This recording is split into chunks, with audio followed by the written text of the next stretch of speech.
There is a peaceful quietness that has descended on the Junction Triangle.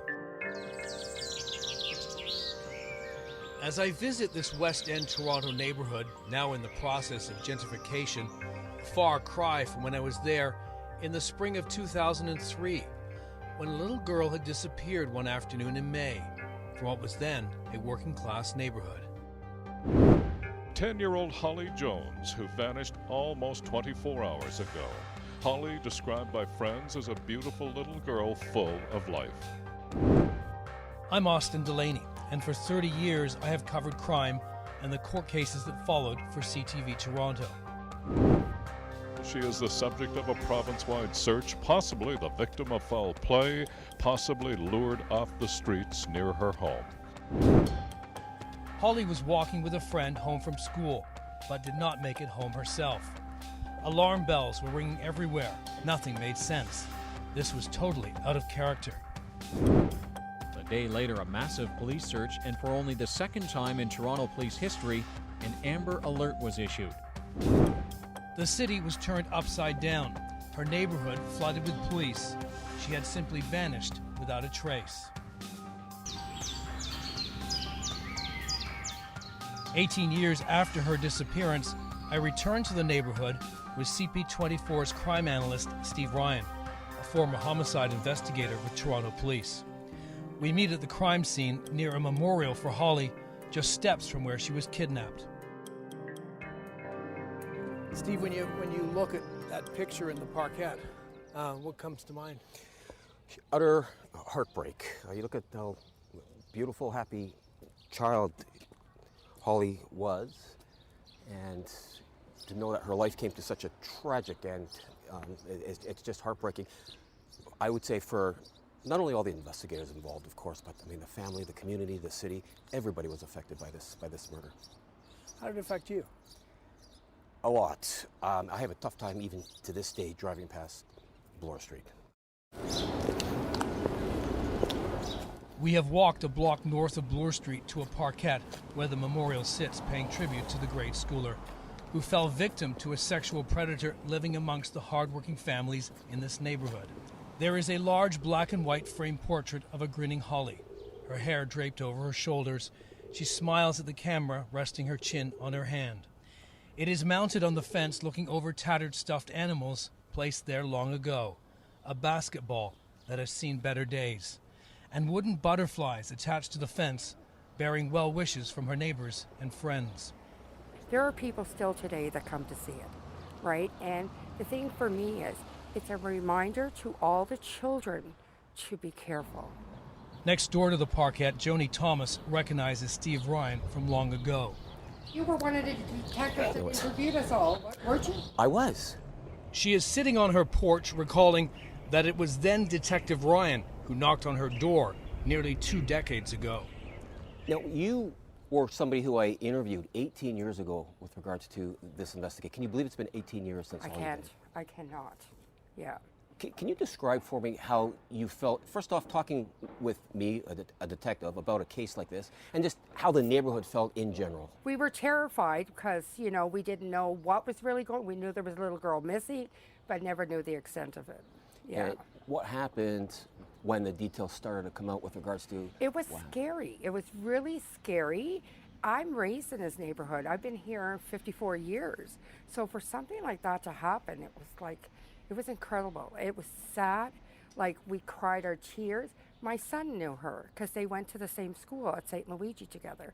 And there was a youth club over there, which she went to, my son went to, and whatever. And at that time, I had a younger daughter who I was so frightened for, like, you know, and I tried to shield her from a lot of it and that. So it was really scary for the neighborhood.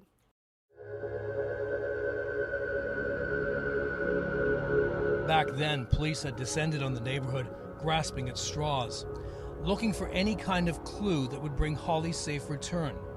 And that meant talking to everyone in the neighborhood.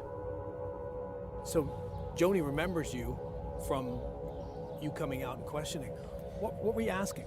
Yeah, I don't remember Joni, but I remember the questions that were asked. And the questions we were asking her, somewhat general, but specific as well. And what I mean by that is, first off, we had a missing girl that we knew her family wasn't responsible for abducting her. And everybody was a suspect. So we asked questions like, did you see Holly Jones? Did you know Holly Jones? What do you think happened to Holly Jones? Just to get an idea. And if you were to think of somebody who may be capable of this, if you know somebody, who would that be?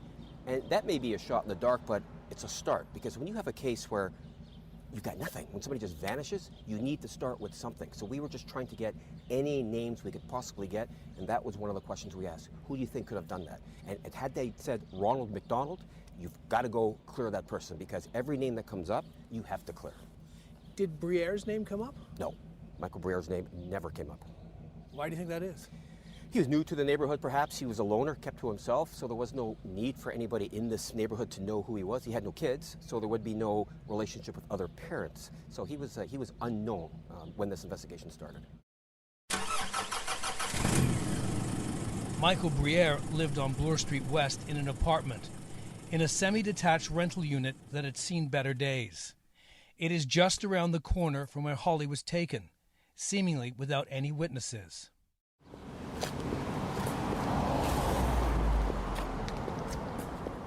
So this is Perth Avenue, and this is where she's actually abducted.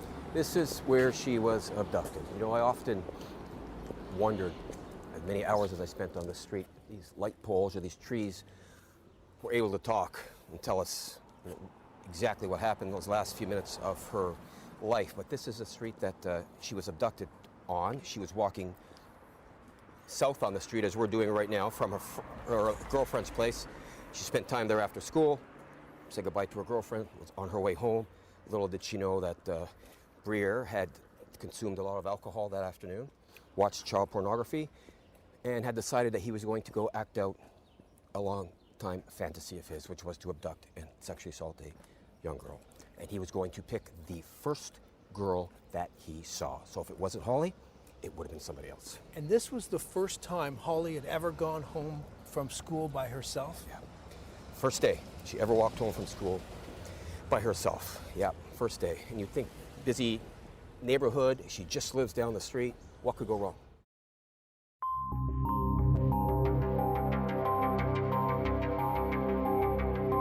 Everything went wrong for Holly Jones that afternoon. Michael Briere was a 35-year-old software developer who lived an unassuming life. He had little contact with his neighbors and fewer friends. But for now, he held a secret the police were trying to unravel. Where was Holly Jones? Toronto police threw everything they had at the investigation. Time was of the essence if Holly was to be reunited with her family. We're all very concerned for Holly's safety. We've had people from the community just come up and offer their support. We're doing everything we can. We're not leaving any stone unturned to try and locate this 10-year-old girl. The entire city was on edge. There was a stranger on the loose who had abducted a little girl.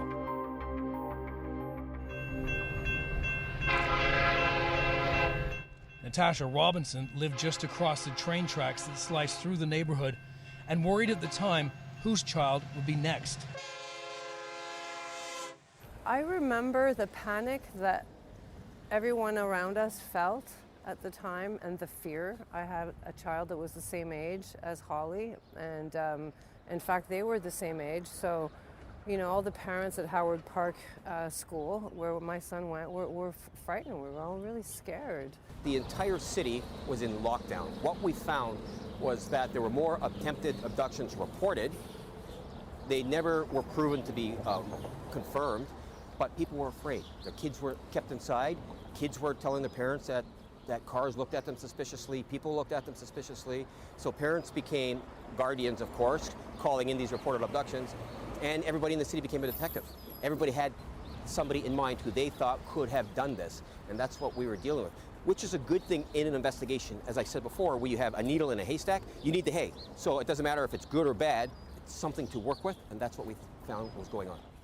Yeah, actually, I was one of those parents, and yeah, we did suspect everyone because at a certain point there was a theory that was floated that it was somebody in and around the area. I mean, maybe this was something the police was saying, I'm not sure, but I do remember people wondering, well, wait a minute, like it could be anyone around. So yeah, no, I was definitely.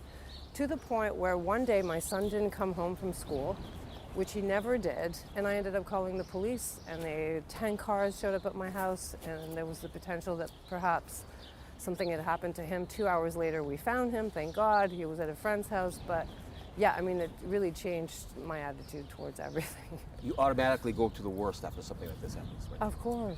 It's every parent's worst nightmare. I mean, I don't know how her parents survived.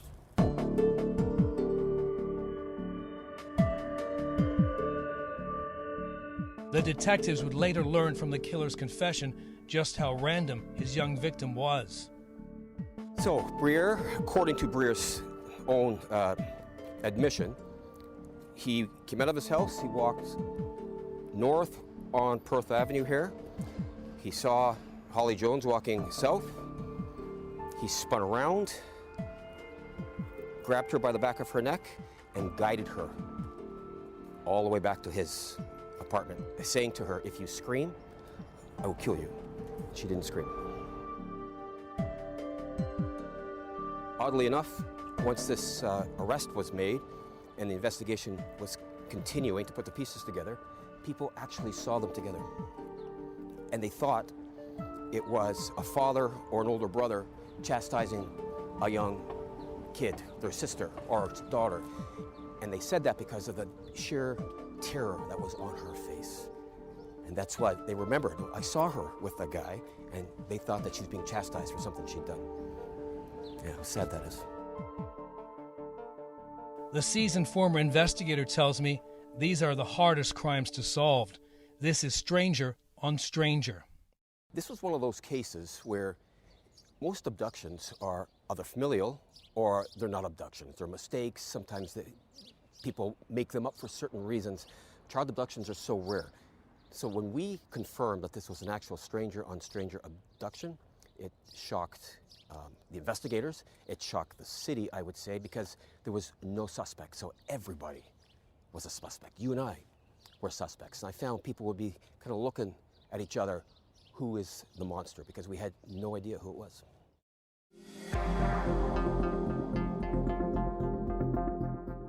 The day after the disappearance, she's always happy, she's never sad. Don't make her sad.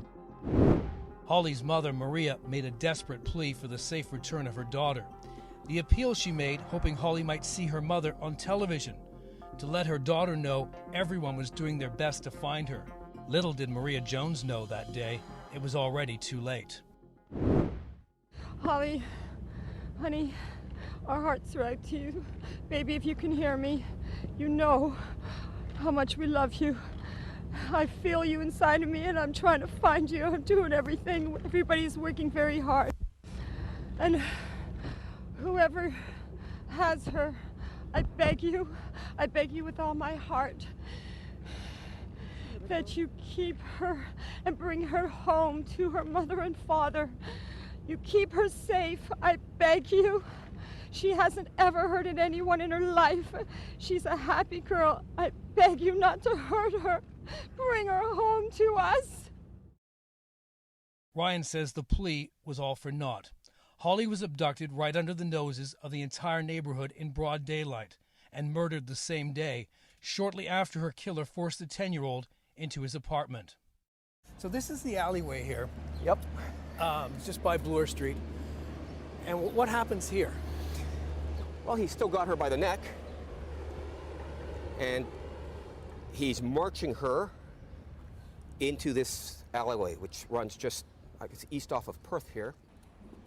It is a typical downtown alley, wide enough to squeeze a car through dilapidated garages back onto it. And the walls are tagged and painted with graffiti. If you look carefully, though, you will see there is a narrow space leading to Bloor Street between two homes and Briere's front door. And when he gets to his apartment, quick right turn, he goes in between his house and the house beside it, and then up the front stairs, and that's the last time Holly ever really, she had her last breath walking up those stairs. Which one's his? I believe it is right here. Yeah, I think this is it. It's a nondescript place, isn't it? Looks like every other place. Looks like every other place. You would never have imagined what went on inside of that place.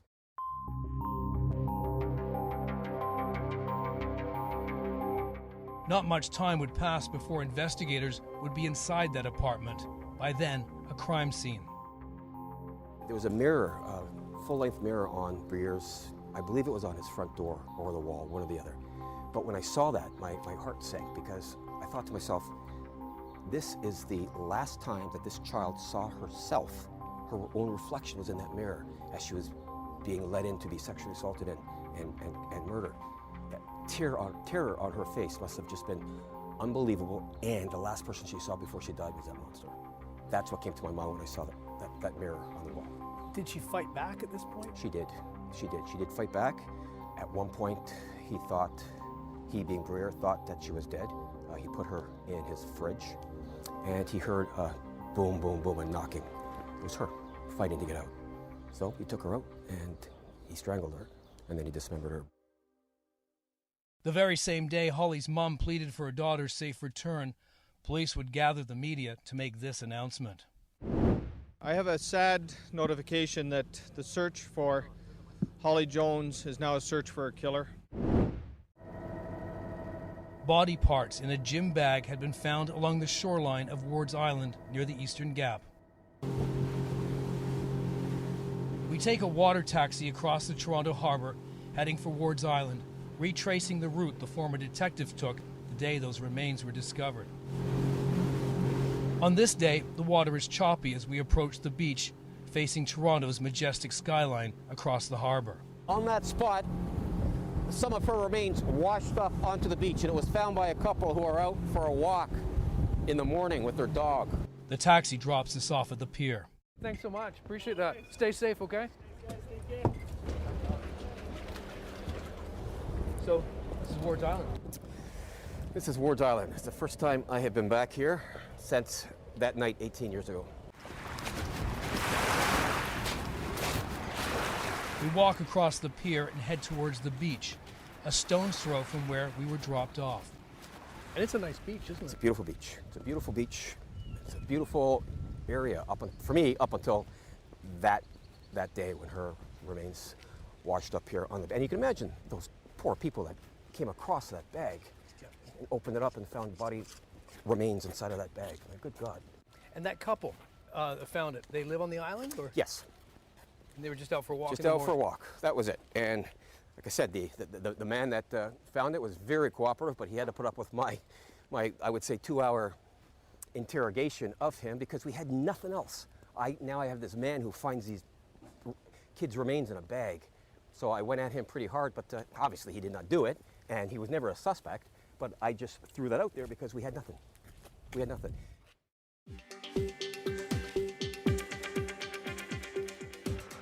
Michael Briere was not on the detective's radar yet. All police had now was the man who discovered the remains.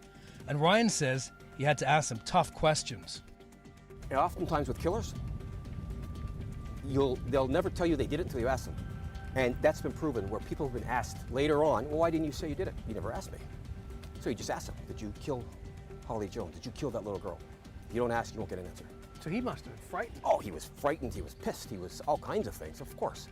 Oh yeah, can you imagine just finding that discovery and then having to deal with me hours later saying, did you do this? Yeah, it was awful for him, I'm sure.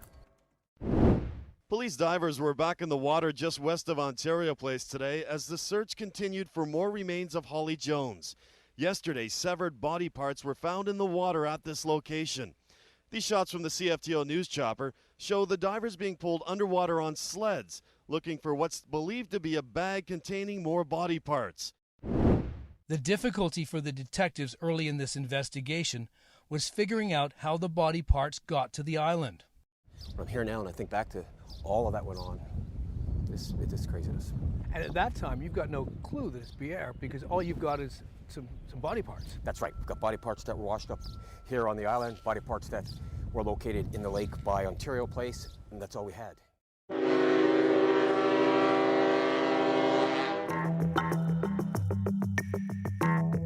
Did Holly's killer take the remains on the island ferry to dispose of her, or possibly Was he a resident of Wards Island's tight-knit community? At this point, investigators had no idea. Everybody was a suspect, so you're walking around on this island. Even later on that evening, I believe it was, or the next day, I was detailed back here in the nighttime with a couple of other investigators. And we walked through here doing a canvass, and it's such a beautiful place, all these pretty homes, and everybody was peering out of their windows because nobody knew who the suspect was, and was the suspect here on this island? Was he watching us? We didn't know. We knocked on every door doing a canvass, and everybody except that couple that found the remains saw nothing. And of course they saw nothing because the body came from the north and washed south. Ryan tells me the day of the gruesome discovery on the beach was the day the island lost some of its innocence for the hardened police investigator. It just gives this whole island a different feel for me. When I was a kid, my God, I would spend every weekend here with my parents. Every other picture in my parents' rec room is of me on Center Island. And this had a place for me as a kid that was safe. It was like home. And it's different now. This is the first time I've actually stepped foot on this island in 18 years. It's different. Yeah, I see it as a different place now. Yeah. That's a shame too, isn't it? Yeah, it is. It is. That's the price of doing that type of work. You do it because it's public service and it's good work, but there's a price to pay for it, for sure. And what that does is you lose your naivety. People get off of this ferry, walk around here with their children. It's a beautiful spot. You can see the skyline. I know it is a different place, and that's the price of doing this type of work. But I don't regret doing that work, but it does come with a cost. For the retired cop, Hawley's washed-up remains on the yellow beach sand forever etched in his mind. That beach just behind a break wall of giant rocks, separating the public beach from the island pathway and its homes. So let's go to the spot here. Climbing over rocks. Be careful. Boy, a lot of this remains the same way as it was 18 years ago, oddly enough, when I'm back here. I remember, except for the lawn chairs, of course, but everything else all looks the same.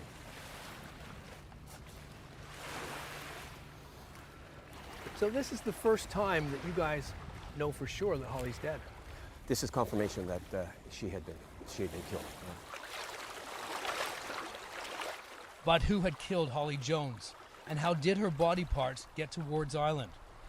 The body's found here, but it's not dumped here. How does it get here? Water currents. Her parts were found, her remains were found over by over by Ontario Place. You can see the big ball. That's where one bag surfaced and the other one made its way here. And the lead investigators at the time contacted marine specialists who did the currents and the winds, and it would have just, luckily, thankfully, it floated from the mainland over here to the island. In a matter of days? In a matter of days. In a matter of days. And that could have gone out to the lake, and who knows what would happen at that point, but it didn't. It got caught up here on the beach.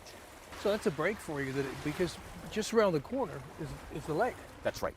And I'm sure, I wouldn't, never want to speak for Briere, but that was his thought. Dump it in the lake, it's going out in the middle. He'd never thought, I would imagine, that it would have got caught up here on the island. So let's say, for the sake of argument, that he was successful and the body parts went out to the lake. How would you have solved this crime? We wouldn't have, because it would have been a DNA case. You wouldn't have solved it. You needed that DNA. It was that DNA evidence that tied him to her. Without that DNA, we would never have solved this. And he just panicked. He panicked, absolutely panicked. He did the wrong thing that one would do if you were to try to get rid of or hide body parts, and that is throw them in water. That's where he made his mistake. It sounds like they all panic. Well, they do, because they are so self-centered. Everything is about them. And once the deed is done, now it's, again, self-preservation. What do I do? What do I do now? How do I get rid of this evidence? I'll take it on the subway with all regular, normal day people.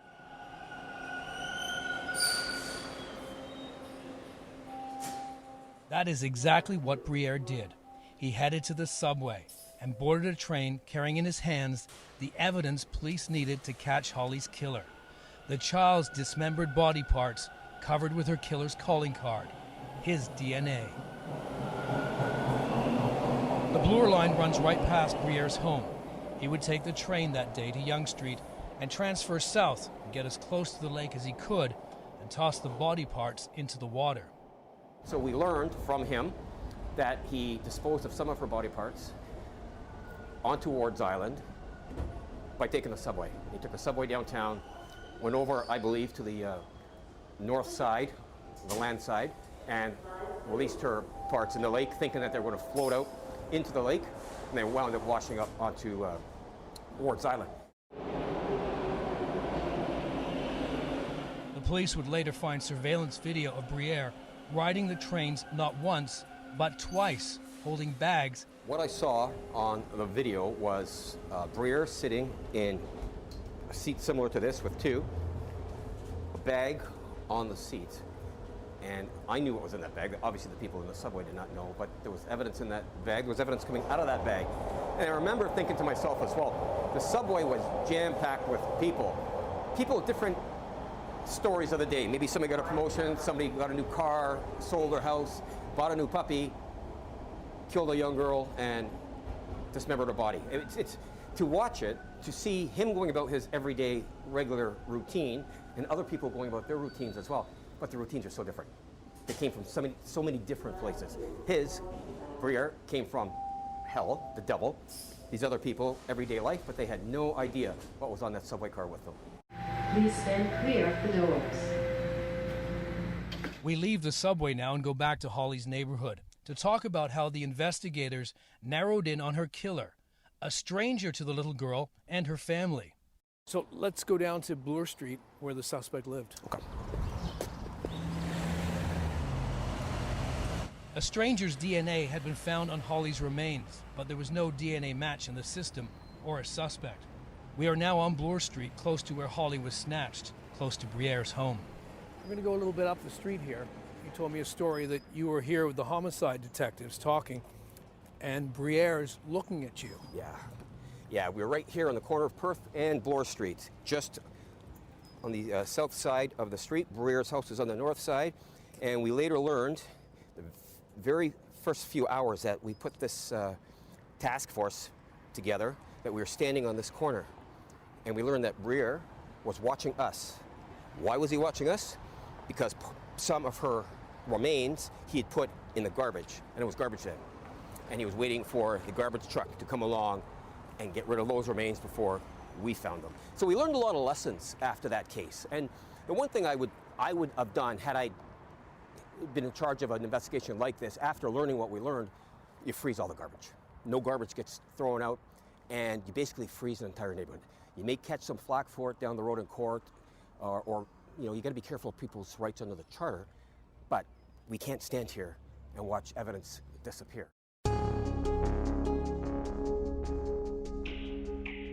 In the end, it would be Briere invoking his Charter of Rights that ultimately made him a suspect in Holly's murder.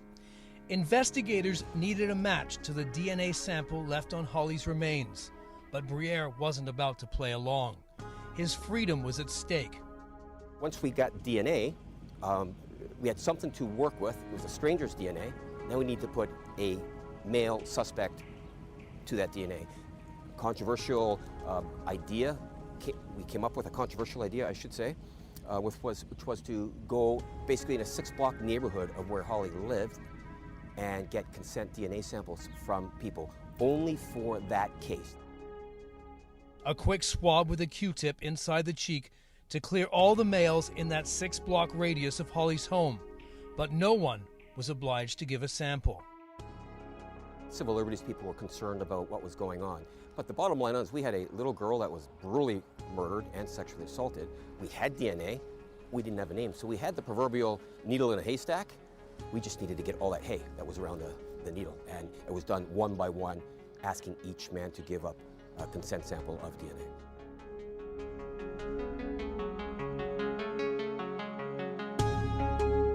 Officers armed with DNA kits hit the streets and began knocking on doors. But not before a crucial meeting with senior investigators, whose message would resonate loud and clear with 2 beat cops eager to help find the child killer. So just before all of those DNA teams went out to swab the entire neighborhoods, they were briefed by the investigative team. And they were told not only to ask for a DNA sample, make sure it's all done with regards to the document that's being presented, but also use your observation skills. Look beyond the person, because we knew that on Holly's remains was green carpet fibers, which suggested that there may be a green carpet in the crime scene. We also knew that there may be weights either in the crime scene or the suspect was in chafed because weights were used to weigh some of her body parts down in the lake, which it never worked. And we knew because of the manner in which her body was so brutally dismembered that it would have been a complete mess. Use your smell. See, so whoever would try to clean that scene up would think that something strong like a bleach is going to work. It doesn't, because blood never goes away. But the common person would think that. So these officers, 2 of them, fantastic work by them, went to 1442, knocked on the door, spoke with Briere, asked him for that DNA sample, presented him with that document, and he refused. That's strike one. That's strike one. And anybody's entitled to refuse, of course you are. But in an investigation like this, we have to clear you another way. It doesn't matter who you are. We can't just leave a name out there. But what raised interest in Briere at the time, not only that he refused, that they saw a green carpet behind him. Strike two. Strike two. They saw weights. Strike three. And they said it smelled like the cleanest place they had ever encountered. They could smell the bleach from the outside of his house. Strike three. Surveillance team was put on him, I would say within an hour or two after that. Now investigators have a person of interest, a man who lives within striking distance of the abduction scene, and they need to get his DNA to either clear Briere or arrest him.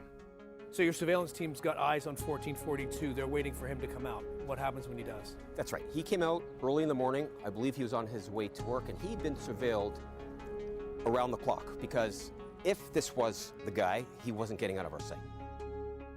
Briere walks nonchalantly along Bloor Street, heading to the subway, on his way to work, sipping a can of pop. He was just going about his everyday, normal day to him, having a soda in the morning. Thankfully, he discarded the soda can, and we were able to seize it. And that soda can is the key to solving that case. The soda can was the key, literally was the key. What happens in a DNA case is, once we get the hit, that gives the police reasonable and probable grounds to believe he's the killer. Briere had left his DNA on the lip of the can of pop he had been sipping. There would be a match with the DNA found on Holly Jones. A eureka moment for the investigators, who had been working tirelessly to find Holly's killer. Take us behind the scenes here. When you get that hit, that Coke can, and suddenly it's like, that's the same DNA, his DNA is the same DNA we found on Holly Jones. What's that like in your office? Again, the needle in a haystack, it is just the most euphoric time, and I would say the saddest time as well, because it happened, the murder happened, and you investigate it. Now when you find somebody, as crazy as it sounds, it's now real. This is not just an investigation where you're just chasing ghosts. You've got somebody now. This actually happened. This guy, we believe, actually killed her. So, euphoria and heartbreak. 6 weeks after Holly was taken against her will, sexually assaulted, strangled, and her body dismembered, this announcement from the police chief. Michael Briere had been arrested for the first-degree murder of Holly Jones. We cannot return her to her family, nor can we account for a crime beyond comprehension. But hopefully, this arrest will bring some closure to Holly's family, friends, and the community as a whole. Holly's mother, Maria Jones, emerged in tears after learning of the arrest. All she said was, "We're glad he's gone." Just about everyone in Holly's West End neighborhood has seen the photo by now. He looks like he's got very, cold, evil eyes. He looks like a normal guy, but I'm not sure. You never know when you don't know a person. A collective sigh of relief could be felt rippling through the city. Oh, I'm absolutely delighted. I was thrilled when I heard the news, and I told my husband to come and, hear the announcement when it occurred. Briere would go on to plead guilty to first-degree murder. He just confessed. He confessed, and he gave a lot of what he thought were helpful tips. I recall him saying to the officers, had she screamed, I would have let her go. Parents to tell their kids if they're abducted, scream, because I would have let her go. And that makes sense. Imagine him walking south on Perth with her. Had she said, help me, this is not my dad, he's letting her go. But he also knew that once he got her to his place, he had to kill her, because she's a witness.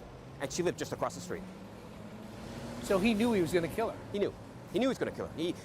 When he left his apartment, his whole goal was to find a young child, sexually assault them, and then kill them. He knew that. That was the plan.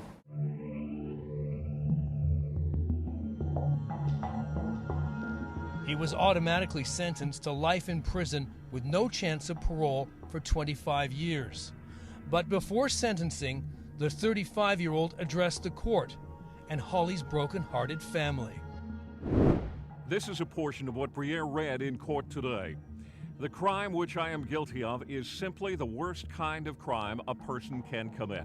What I did was absolutely wrong. It was done out of selfishness. It was the act of a coward. I accept the sentence which you are about to give me. No one has ever stood in front of you who has been more deserving of such a sentence. I stand by my words when I told the police, a man who commits this type of crime, you put him away. You put him away for good. I take no pride in what I have done. The truth is that I am ashamed beyond belief. I regret everything. I am so sorry. I really wish I could undo everything. I have failed as a human being. On the ferry back from the island, I posed this question to the investigator. You think he's sorry? No, absolutely not. With especially child killers, they do not stop until they're caught. That's a thrill kill. That's not a heat of the moment where somebody takes a bat or a gun and in the heat of the moment kill somebody. This was a thrill kill. People like that do not stop until they're caught. So had we not caught him, had Holly's remains floated out into the middle of the lake that were never discovered, he would have continued until we did catch him. So absolutely, he's sorry he got caught, but he's not sorry he did it. Absolutely not. I'm Austin Delaney.